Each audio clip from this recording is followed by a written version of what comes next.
2023. Mesdames et messieurs, chers compatriotes, le 23 octobre 2021, à 20 h, j'annonçais ma participation à l'élection présidentielle 2023 en tant que candidat.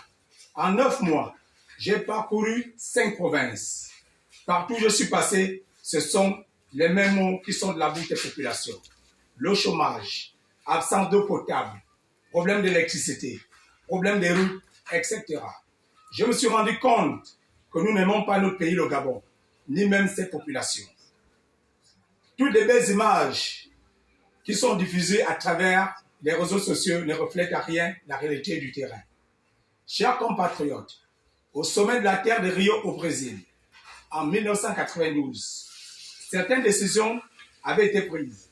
Les conférenciers avaient mis en place une stratégie mondiale de développement durable dans le but d'améliorer les conditions de vie matérielle des populations.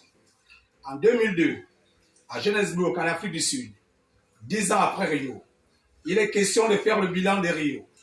Durant ce sommet, les décideurs s'étaient rendus compte qu'ils s'étaient trompés en parlant de la stratégie mondiale de développement durable. Or, chaque pays vit ses propres réalités.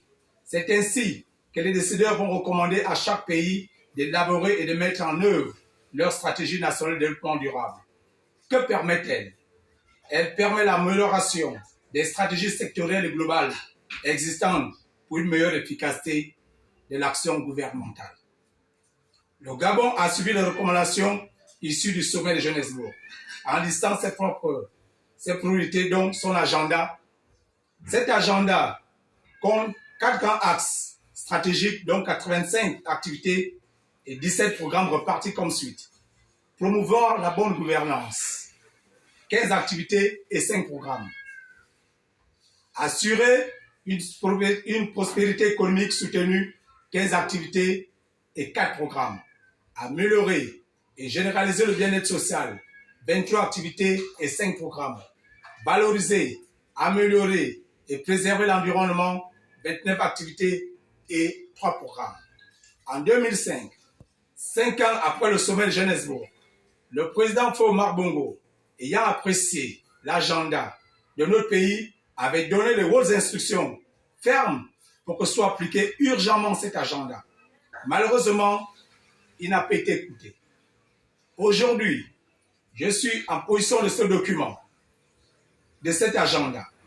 Une fois au sommet de l'État, je verrai pour que ces programmes soient appliqués dans l'immédiat, de bout en bout. Nous avons perdu assez de temps et je dois aller vite.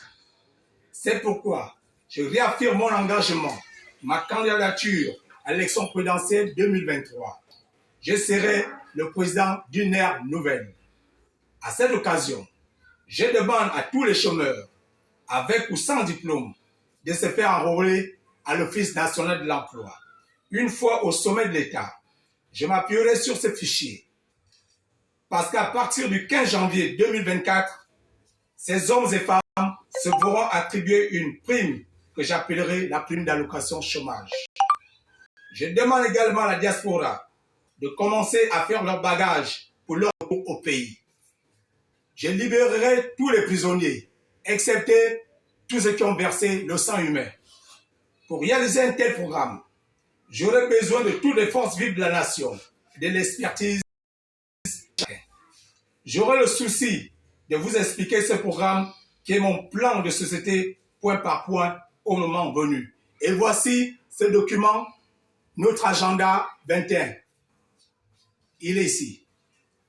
Je tiens à remercier le personnel de santé qui, depuis plus de 2 ans, ont affronté avec courage et dévouement le coronavirus, sans oublier les forces de sécurité et de défense,